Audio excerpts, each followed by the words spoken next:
देखिए, एक timer IC है 555 और जिसकी पिन है 8, यानी 4 इधर और 4 इस साइड में। इस आईसी का जो पिन का काम है वो यहाँ पे है, यानी जो आज की वीडियो में आपको ये 555 टाइमर आईसी के बारे में बताते हैं। ये जो हमारी आईसी है, ये आईसी का क्या क्या काम है, इसको हम एक स्टेप से स्टार्ट करते हैं, फिर बताते हैं। ये आपके बहुत ही काम आने वाली आईसी है। अभी आप इसके यूजेज को नहीं जाने होंगे कि कहाँ पे कैसे हम इसको यूज़ कर सकते हैं और किस तरीके से यूज़ कर सकते हैं, इससे क्या क्या हमारा फ़ायदा है।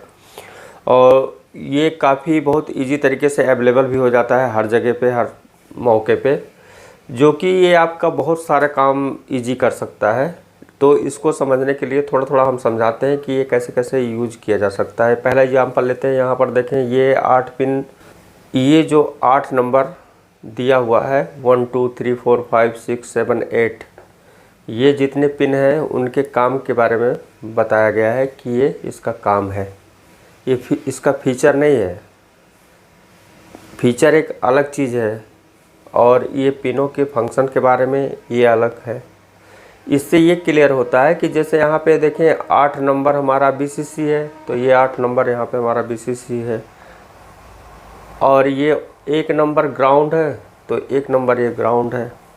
अब ये दोनों क्या हो गया? ये दोनों हो गया इस आईसी के काम करने का जो वोल्टेज है। किसी आईसी को काम करने के लिए वोल्टेज दिए जाते हैं, ये इसकी वोल्टेज यानी वर्किंग वोल्टेज है।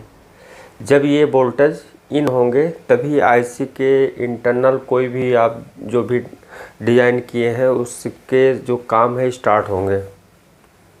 ठीक है, यानी इसकी जो ऑपरेटिंग सिस्टम है वो कब ऑपरेट होगी? जब इसे वोल्टेज इन कराए जाएंगे। आप देखते होंगे कोई भी आईसी होती है उसकी जो एक ऑपरेटिंग सिस्टम होता है। अब ऑपरेट किस प्रोसेस से कराया जाएगा, ये कई चीज़ें उस पर डिपेंड करते हैं। वो अलग अलग मेथड होते हैं डिज़ाइन के और काम करने के तरीक़ों को लेकर। पहला यहाँ पर ले लें एग्जांपल। जैसे यहाँ पर देखें, ये जो डिज़ाइन की गई है आईसी, ये यहाँ पर देखेंगे तो दो यहाँ पे ब्लू और रेड, ये दो एलईडी लाइट लगी हुई है। जो बीच में यहाँ पे ये जो आउटपुट पिन से जुड़ी हुई है 3 नंबर यहाँ पे ये आउटपुट पिन है। आउटपुट पिन मतलब कि जो भी यहाँ के इंटरनल इसको फंक्शन कराया जाएगा जिस रूप में, इसका आउटपुट वोल्टेज पल्स यहाँ पे आउट होंगे, उसके अकॉर्डिंग उसके अनुसार यहाँ पे इस पे जो काम होगा वो दिखाई देगा।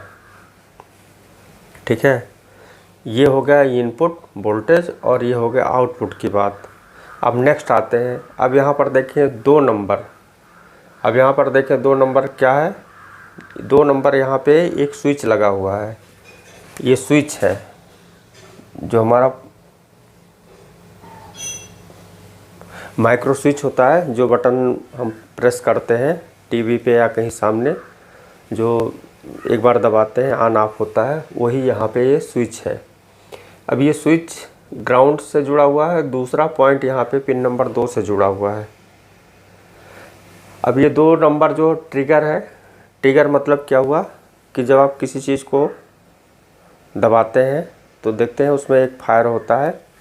तो यहाँ पे जो ट्रिगर आप दबाएंगे तो ये 0, जैसे पहले से यहाँ पे अवेलेबल है वोल्टेज, वो कौन सा वोल्टेज अवेलेबल है? जो यहाँ से वोल्टेज दिया गया है 5 वोल्ट से इस रेजिस्टेंस 10 के द्वारा, वो वोल्टेज यहाँ पे अवेलेबल है, तो हो गया प्लस। लेकिन आप जब इसे प्रेस करेंगे तो यहाँ पे हो जाएगा माइनस। फिर जब ये हट जाएगी स्विच तो फिर ये हो जाएगा प्लस। तो ये प्लस माइनस जो है यहाँ पे एक टाइमिंग के अनुसार जो है यहाँ पे ये बल्ब की ग्लोइंग होती है, जो कि प्रैक्टिकल में हम दिखाएंगे आपको इसके बारे में, और इससे क्या क्या काम ले सकते हैं उसके बारे में समझेंगे। लेकिन यहाँ हमको जो मेन बताने का मतलब है, इसके पिन की जानकारी आप देखेंगे तो इसकी केवल डिज़ाइन आईसी यही रहेगी, केवल डिज़ाइन चेंज हो जाएगा और इसके काम चेंज हो जाएंगे।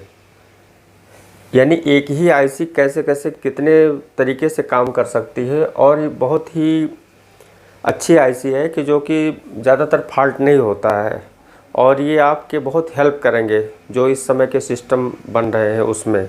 अब ये कहाँ कहाँ हेल्प करेगा, कैसे कैसे इसको काम मिले और ये कैसे कैसे काम करेगा, इसको हम नेक्स्ट बताएंगे। तो देखो यहाँ पे अब आ जाते हैं 4 नंबर, यानी 3 हो गया 3। अब 4 नंबर यहाँ पर देखेंगे, 4 नंबर हमारा रीसेट है। अब ये 4 नंबर यहाँ पे देखो, ये जो है यहाँ पर देखें, ये 5 वोल्ट प्लस दिया हुआ है यहाँ पे डायरेक्ट, ठीक है यहाँ। अब आप देखेंगे ये 4 नंबर जो है रीसेट है, तो इसे यहाँ पे ये वोल्टेज क्यों दिया गया है, क्योंकि 8 नंबर, 1 मिनट यहाँ पे हम सप्लाई देते हैं, जो कि ये BCC है इसकी,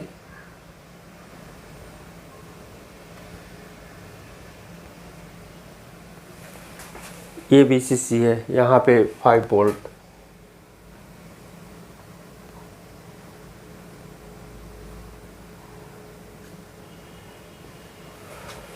ये प्लस 5 वोल्ट BCC पिन ये है।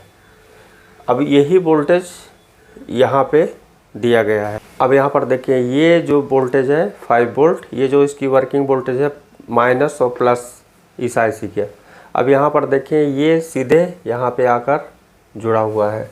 अब यहाँ इसको हटा देते हैं, यानी कहने का मतलब है कि जब पहले आपने देखा तो यहाँ जो वोल्टेज अगर ये अलग अलग बताया गया था, तो आपको जो इसके आईसी के बारे में नहीं जानते वो यहाँ पर दिमाग में, माइंड में उनके आया होगा कि ये BCC सप्लाई यहाँ पर दी जाएगी, क्योंकि BCC पॉइंट यहाँ पे लिखा हुआ था, तो ये इसको अलग किया गया था। तो BCC यहाँ पर भी लिखा हुआ है, BCC यहाँ पर भी लिखा हुआ है, यहाँ पे कहीं पे लिखा हुआ नहीं है। मैंने इस चीज़ को थोड़ा इजी करने का प्रयास किया हो। ये आपका जो टाइमर आईसी है या कोई भी आईसी है, जैसे कि मैंने बताया था पहले कि अगर कोई भी आईसी है तो उसकी एक वर्किंग वोल्टेज होगा और उसके काम अलग अलग होंगे। जैसे ऑडियो आईसी अलग हुआ, माइक्रो प्रोसेसर अलग हुआ, वॉइस आईसी अलग हुआ, और कई आईसी है जो उसके नाम से ही क्लियर हो जाता है, नंबर से क्लियर हो जाता है वो किस पर्पज़ के लिए बनी हुई है। जैसे ये एक टाइमर आईसी है, जब आप गूगल पे सर्च करेंगे तो इससे जो है टाइमर आईसी के सारे डिज़ाइन, सारे फीचर, सब कुछ आप देख पाएंगे। लेकिन वो देखने से ये है कि क्लियर नहीं हो पाता कि ये काम कैसे करता है, जब तक कोई इसके इंटरनल प्रोसेस को या एक्सटर्नल यानी अंदर या बाहर के काम को न बताया जाए तो वो चीज़ें समझने में प्रॉब्लम आती है। और फिर नेक्स्ट आ जाता है कि यूजेज, मतलब कहाँ पे इसे उपयोग किया जा सकता है, कहाँ पे इसकी ज़रूरत है, ये काम कैसे करता है। तो उस पे जैसे आपका एक मॉड्यूल काम करता है, ऐसे ये चीज़ें जो है आपके बहुत ही हेल्पफुल होती है। तो ऐसे ऐसे कुछ चीज़ें हैं कि जो आपके बहुत ही कॉस्टली कोई इक्विपमेंट है, अगर कोई प्रोडक्ट है बहुत ही महंगे हैं, और वहाँ पे अगर आपका ये प्रॉब्लम क्रिएट हो जाता है थोड़े थोड़े के लिए कि मान लीजिए वो बहुत ही कॉस्टली है, और उसको अगर आपको बनाना हो तो पहले तो उसके बारे में जानना होगा, और वो जब आप जानेंगे तो किसी मॉड्यूल के द्वारा उसे आप फिर से ज़िंदा कर सकते हैं और उसके सारे कीमत को आप बचा सकते हैं। तो इसी तरीके से आपको हर चीज़ के बारे में समझना ज़रूरी है। पहले का समय एक अलग था कि आप कोई जंपर लगा के या कोई वैसे काम कर लेते थे या वैसे रेजिस्टेंस लगा देते थे, क्योंकि एनालॉग में थोड़ा सा कम या अधिक चल जाता है। लेकिन आज का समय है डिजिटल में पॉइंट अगर ज़रा सा भी डिफरेंस हुआ तो उसके वर्किंग प्रोसेस को आप पूरी तरीके से ऑपरेट नहीं कर पाएंगे, यानी ऑपरेट होगा ही नहीं। एक डाटा अगर ज़रा सा करप्ट हो जाता है या स्लो हो जाता है अपने टाइमिंग क्लॉक के अनुसार, तो भी प्रोसेस में प्रॉब्लम आ जाता है, फिर से हमको सेट बंद करने पड़ते हैं, फिर रीसेट करने पड़ते हैं, तब डाटा अपने समय पे क्लॉक वाइज रन करता है, तब वो जो है वर्किंग में आता है। आप देख